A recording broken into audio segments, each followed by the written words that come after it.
to another edition of Hero Talk, the quarantine edition, where we talk to ordinary people doing extraordinary things, heroes of culture, business, technology, and society, who all have one thing in common: they want to change the world.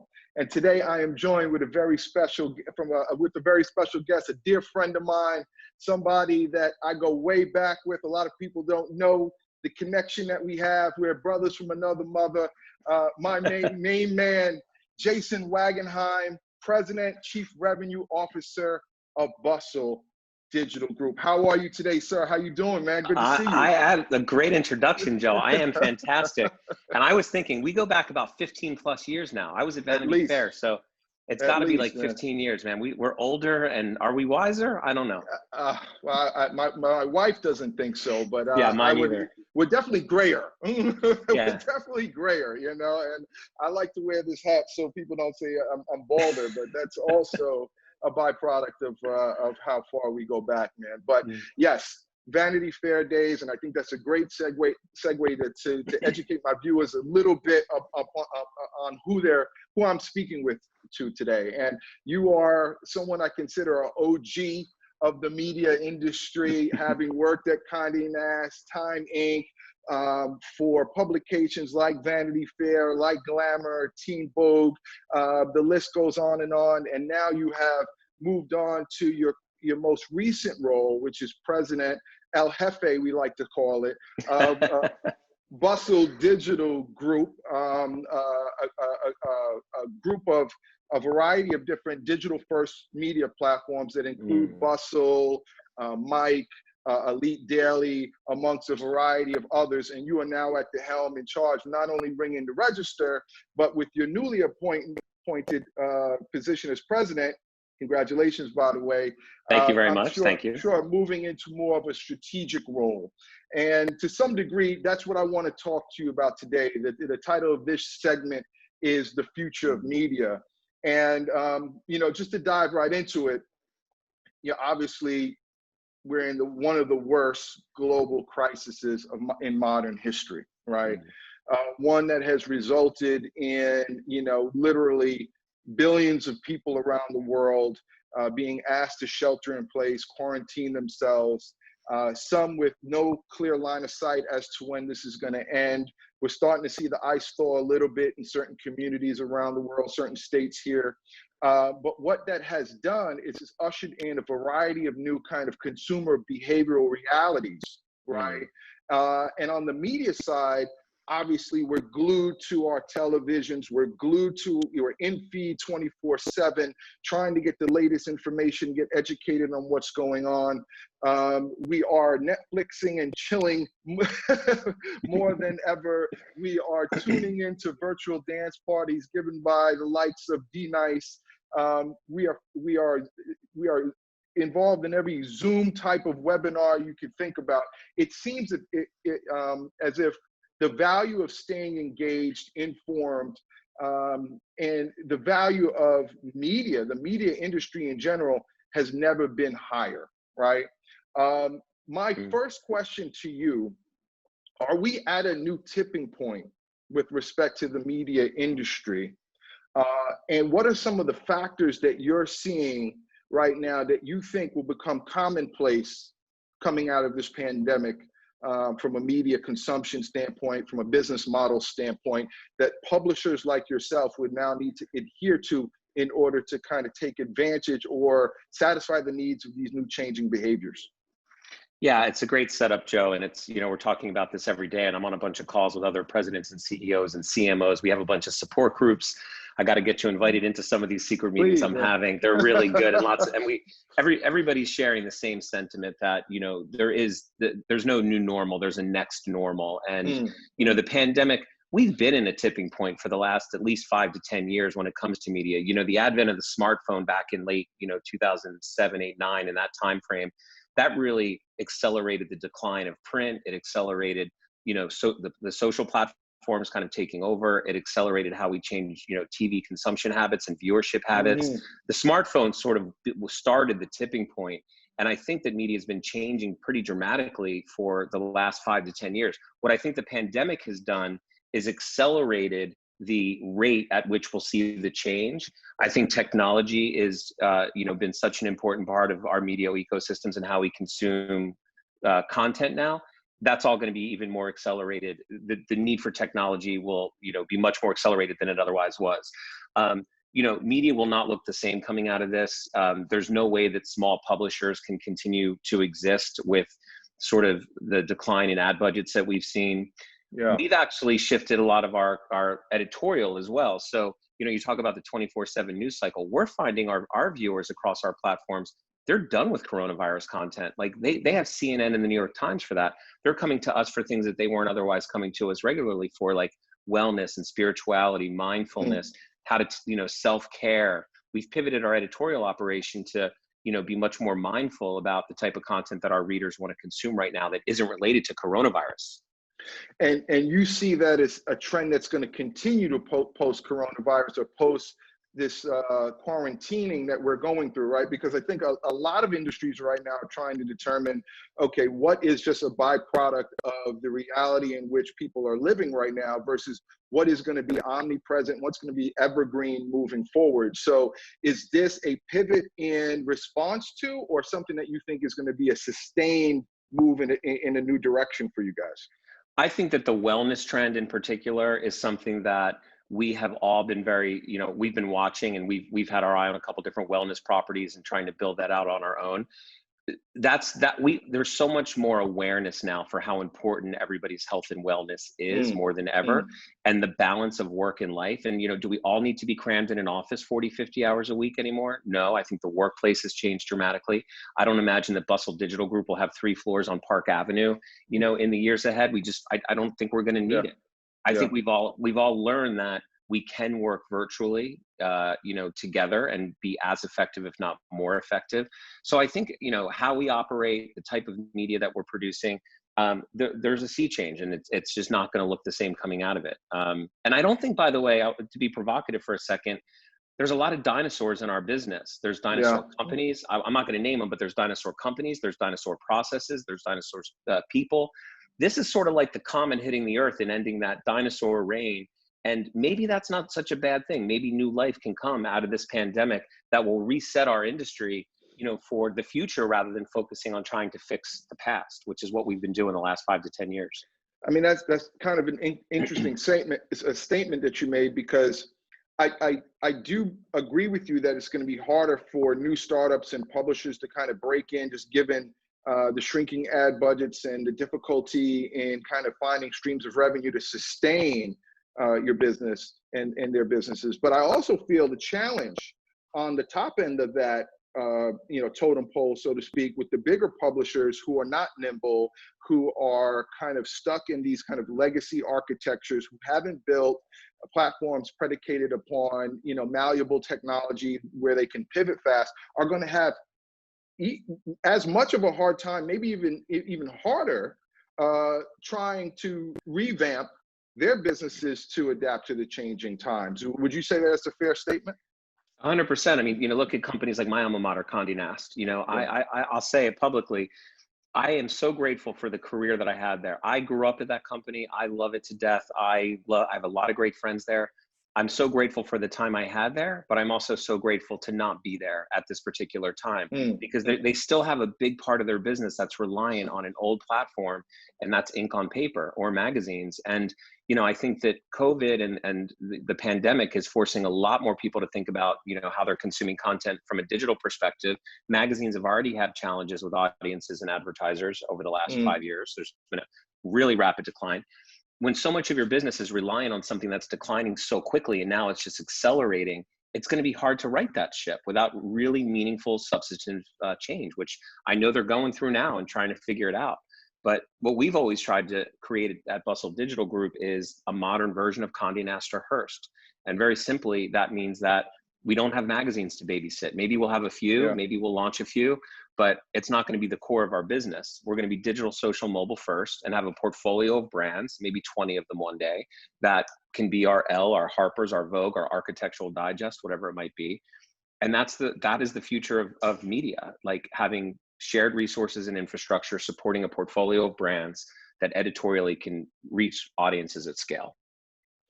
Amazing, amazing. So let's talk about what powers that. You mentioned technology being at the core of your business and kind of what's shaping a lot of these new realities, and something that these more legacy publishers haven't embraced over the last 10 years, right? Despite all of the tea leaves and the trade winds and the things that were telltale signs that this change was coming, right?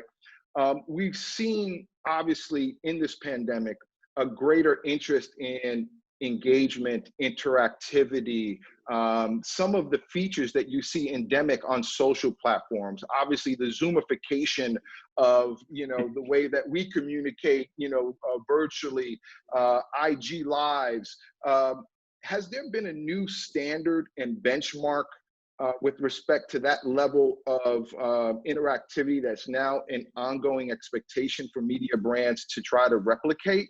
Or can you still find your own niche within the realm of your own user experience that's still very much unique and of value to your readers?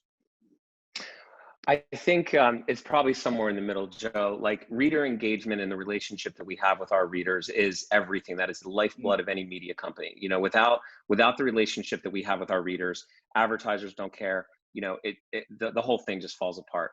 What we're finding now is we have a lot of great opportunity to go into our readers' homes the way that we haven't before. And we're literally like, from a business perspective, we've all seen everybody's kids, we've all seen everybody's dogs and pets and grandmothers and husbands walking in the background. There's a new intimacy that's been created where we're all in each other's homes. And there's ways that we're doing that with our readers as well. So one idea and one thing that we launched recently is called Styled Inside. It's a platform on the Zoe Report, which is our fashion site that Rachel Zoe launched years ago. And we have Rachel Zoe and other influencers sort of taking you inside their home and doing like virtual shopping. Like, here's what's in my closet. Here's what I'm going to make work. Here's what I'm going to mix and match and try and create some new looks out of the stuff I already do have. And by the way, I'm also browsing now, and I'm on Macy's.com, and I'm going to pick up a few accessories and other pieces to help complete what I have here. So the idea of just the intimacy of being in somebody's home and the Zoomification, as you call it, of the world, I think that's definitely here to stay, because I hope we get back to the office, and I hope that I miss the camaraderie and the kind of the brother and sisterhood that comes with being in the office. But I do think from both the business perspective and as it relates to our readers, this is just like a new normal now. Look at House Party and what Facebook is doing with meetings and Google Meet. And it's just, like I said before, like we've been living in this major age of disruption. Everything's been disrupted. It's now just accelerated like a trillionfold because of COVID. And I don't know that it's such a bad thing. I think we're in the early innings on this whole thing, and I hope that we come out of it and don't see it ever again. But the changes that we're making now, I think many of them are here to stay. And that level of reader engagement we're talking about, I think, is definitely one of them. So why some of the pundits out there? I just read an article in BuzzFeed, them really kind of talking about how the media industry is in the doldrums because of those shrinking ad budgets. But with engagement numbers being so high, you would think the adverse would be happening. Or why such the doom and gloom? This industry is, in a dire situation, but we're seeing every engagement KPI go through the roof. Right, and the demand for information it's never, and peer-to-peer interaction has never been at a higher or at a premium. Why are we seeing these divergent points of view, and how come advertisers aren't rallying to have conversations with publishers about engaging in these conversations around innovation and how they could be part of reshaping this new reality coming out of this so they can have more ownership? It's a great question, and we've been scratching our heads, and I can tell you we're trying to mix metaphors, and that's really the issue. We're not comparing, we're playing basketball with like a lacrosse stick. The advertisers aren't advertising right now because their business sucks and nobody can shop their product or be in their stores or get on their planes or sleep in their hotel rooms. So immediately after the crisis, we lost about 40% of our business just out the window. And we had to do things very, very quickly and decisively to stabilize the company. We made very hard choices when it came to some tough decisions on staffing right away. I took a 30% pay cut. Our entire org across the board took varying pay cuts between 18 and 30%. So there was hard decisions to be made. But Joe, remember, we're 3 months into this. We're starting to see signs of life now coming back from advertisers. So H&M, Macy's, they're all RFPing us, or they're starting to spend more money. You know, some of the services businesses like European Wax Center or other things that just haven't been able to be open, as soon as those doors start opening this summer, they're coming back. So the advertising shortfall is a very short-lived thing, and it's a function not so much of the publishers or the audiences we're delivering. Mm-hmm. It's a function of their business just fucking sucks, right?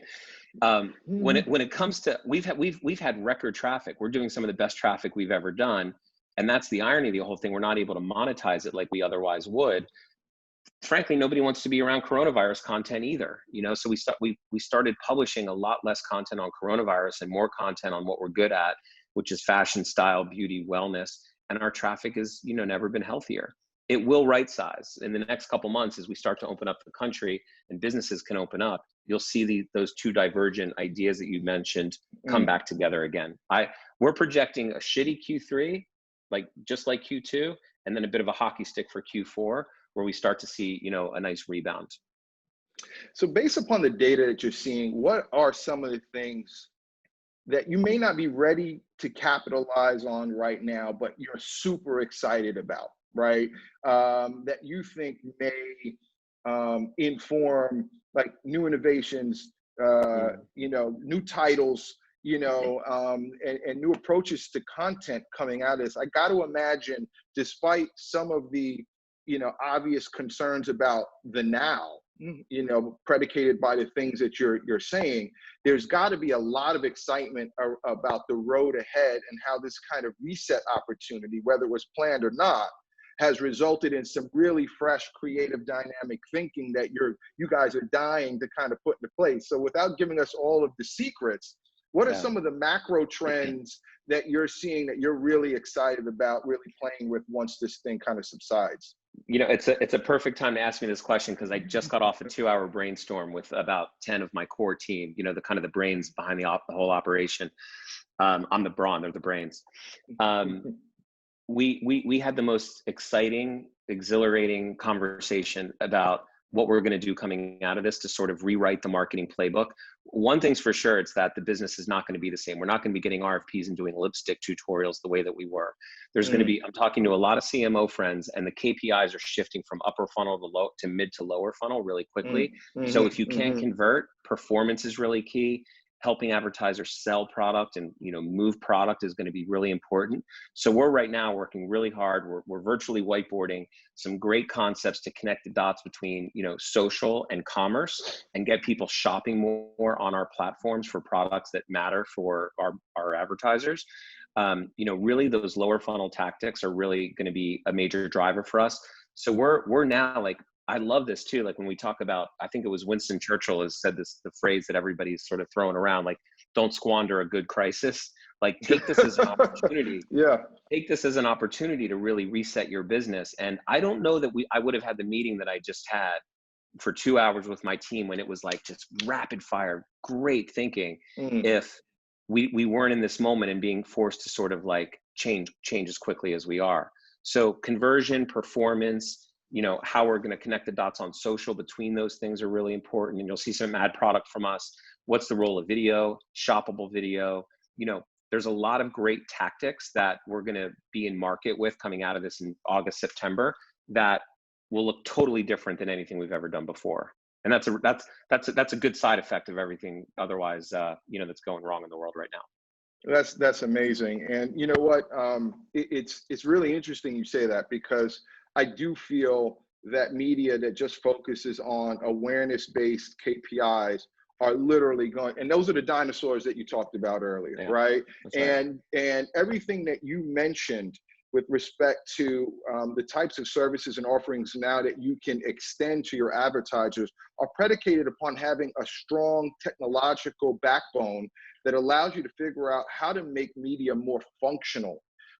You know, and if you look, even the Snapchat recently, you know, really started playing with direct response advertising, and that's what actually helped them, you know, this prior quarter, you know, subsidize earnings, because they are starting to realize the importance of more actionable media. You know, Pinterest, and we're starting to obviously see that trend become more and more pervasive. So I'm excited to hear you say that and see the byproduct of that, because not a lot of traditional publishers, right? I'm not saying you guys are traditional, but ones that aren't necessarily your Silicon Valley media companies are not playing in that level of a digital proficiency and effectiveness. They're not really being able to develop and add those types of features this quickly and rapidly. How do you guys compete on that level, contingent that a lot of those value propositions are associated with those big boys who don't create content, but they create technology? Are we seeing this now kind of crossover, which is something that I've been advocating and excited about, this idea of bringing the best of both worlds, Totally. technological proficiency of Silicon Valley with the content and ability to create cultural relevance of New York? Is that what you guys are building? That's what we are building toward. And I do think there's a world where Facebook, Snapchat, those big guys, Google, they're not content creators, they're content aggregators, and they have a really, really big platform and a big megaphone that goes around the world several times over. But they're making their money in a lot of ways off of our backs and the content that we publish. And this has been an age-old friction between the big platforms and publishers since, Mark Zuckerberg was in his dorm room, or shortly thereafter. There needs to be a convergence of the two. So I could see a world where platforms start gobbling up publishers, because then you're putting the message in the pipes and everything together. But that has to be what happens. One thing that is for certain is that the need for great premium content has never been more important, and that comes from publishers like us, like Condé Nast, and everything in between. But we have to find a way to work more closely with the platforms because they've got the reach and the distribution. We know SEO, and we know how content travels, and we do a lot of analytics 24/7 on what content's working and what's not, and we make sure we're doing more of what's working and less of what's not, literally in real time. And we're really, really good at that. But there has to be a world eventually where the Facebooks and the Snapchats of the world start to play a little nicer, with the publishing community, if the media ecosystem is going to survive as it relates to the reader. And at the end of the day, the audience or the reader should be king and should be first and foremost. Until that marriage happens, the reader is going to continue to, be punished. It's interesting. And that's where you get into fake news, and you get into all these other things that are out there. Like that could go away very easily if we prioritize premium content over just the ability for anybody, to publish whatever they want, fake or not. That's a whole other topic. And I mean, we can have another hour-long conversation on that. But I think the precedent that has set, and I think the tipping point that happened in the last election really woke people up to the difference between premium content and a lot of the garbage that they were consuming on social platforms. Because you got to understand, it's generations that have grown up on social platforms that have been powered by UGC only, where they don't really even know what you mean when you say premium content. Premium content is almost like a subjective, beauty's in the eye of the beholder. So how do you guys recondition a generation to understand the difference between what they've been consuming the majority of their lives and what is now premium, so that you can establish a value proposition that's differentiated, respected, and valued? You just answered the question yourself, and it's a great solution. And that's what I was getting at before. There has to be this marriage between our content and those platforms. We have to be better at putting our content in those platforms, but the platforms have to prioritize us over some of the other stuff. You're right. Like, our boys are basically the same age. We were talking about the terrible situation in the park with that Karen, the woman with the African American gentleman. She was going to call the cops on, and Max told me all about it. And I said, "How'd you hear about that?" And he goes, "I saw it on TikTok."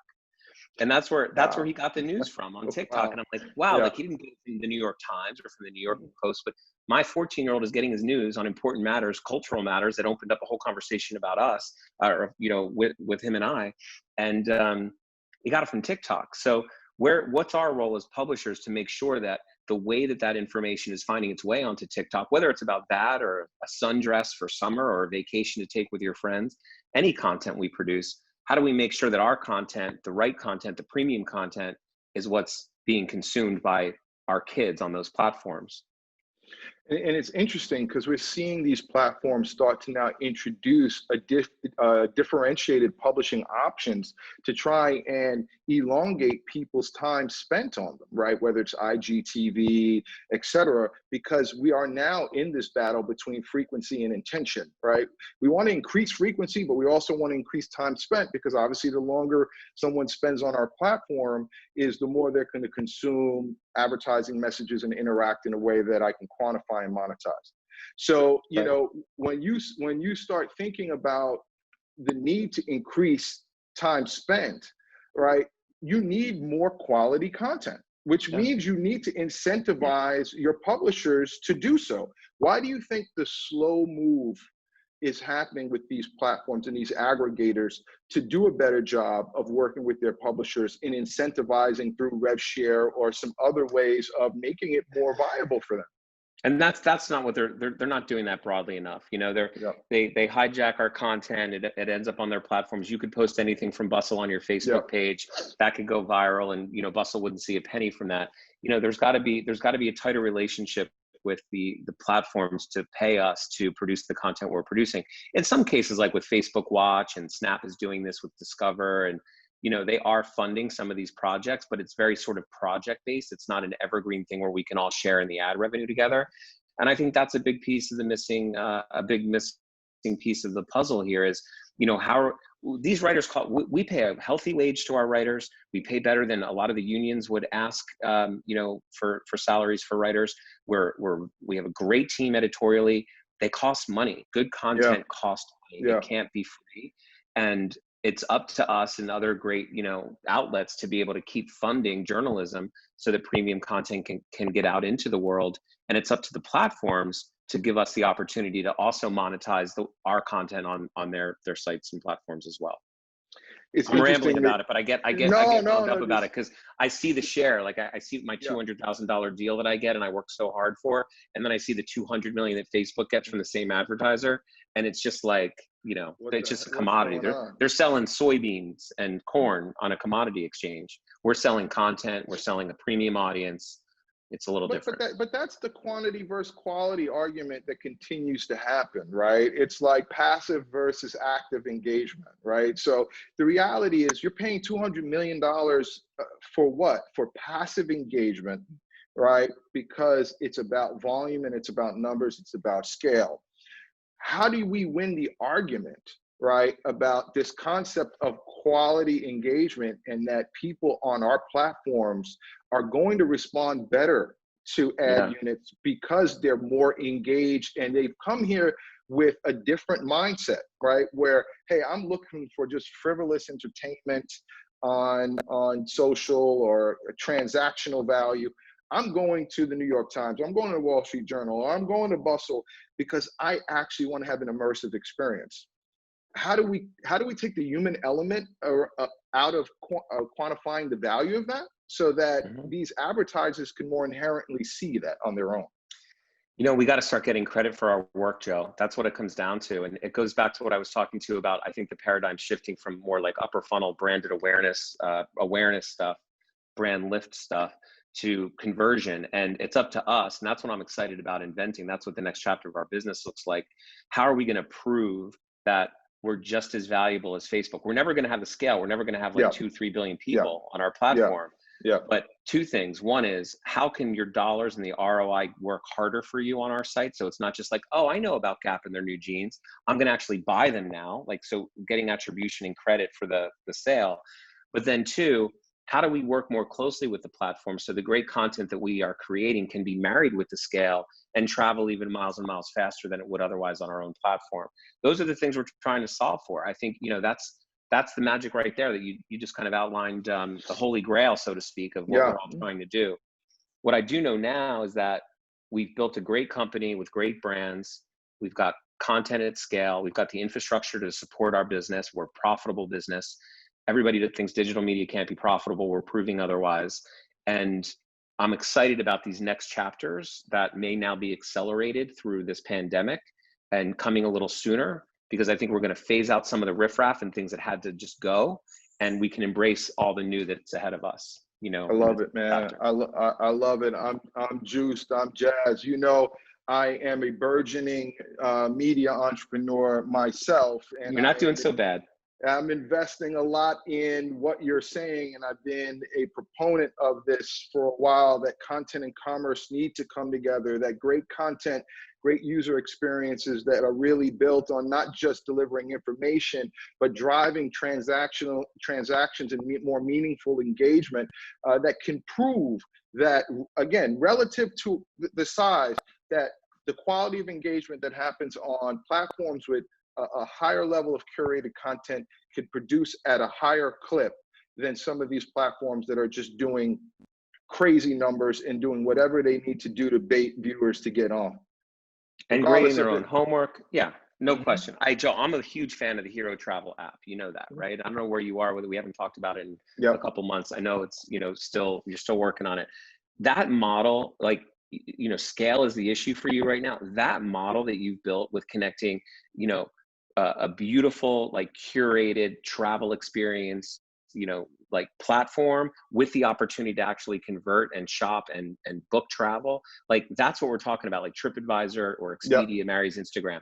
That's what has to happen more and more. And I think the model you've built for travel, and travel's up in the air for the time being, but it'll come back. You know, that's what we're talking about. That has to happen in every single sector. Wellness, fashion, beauty. I'm super excited to continue to talk to you about that. We have a handful of additional apps that we're building around specific industries that you're mentioning that leverage the same technology and things like that. The future, we're so excited. Obviously, we wish it could have happened through a different experience that didn't result in so much tragedy for people. But I think it's our responsibilities as entrepreneurs to take this opportunity to reinvent, reshape, and make the industries that we work in better. One final question, and I'm going to let you go, right? And this one is look, I consider you a mentor. I consider you an individual that I go to for trusted advice. And you know, obviously, I'm an entrepreneur trying to get into this space. There probably are several others that are thinking about trying to use this opportunity as a gateway in. What would be your advice to media entrepreneurs right now who have something profound to say? And if they wanted to start an application or a platform or a website with a really strong editorial point of view, what would be your advice to them to ensure to give them the best chance to succeed? Wow, it's a big question. Part of me is like, go get your real estate license instead. Wow. I'm kidding, because it is a great business, and I'm very optimistic about the industry's future. Don't be afraid to disrupt, and make sure you know what you're disrupting, and make sure you know the space you're shaking up. Don't think about the money and the 3-year plan that your investors will want you to think about. Think about the audience and your relationship with that audience and how you're going to build and scale that audience first, because without it, you're nothing. You can't build a company around what advertisers want. You need to build a company around what readers want.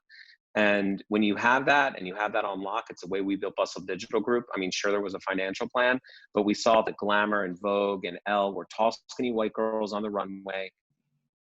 Same thing for 100 years. There hadn't been any change. They weren't talking to real girls in the country that were like changing media habits, not interested in Anna Wintour and Vogue because they were, you know, interested in what Facebook had to say. And we created a media company around that it could be like a real girl, every girl platform where every shape, size, color, walk of life can be welcome.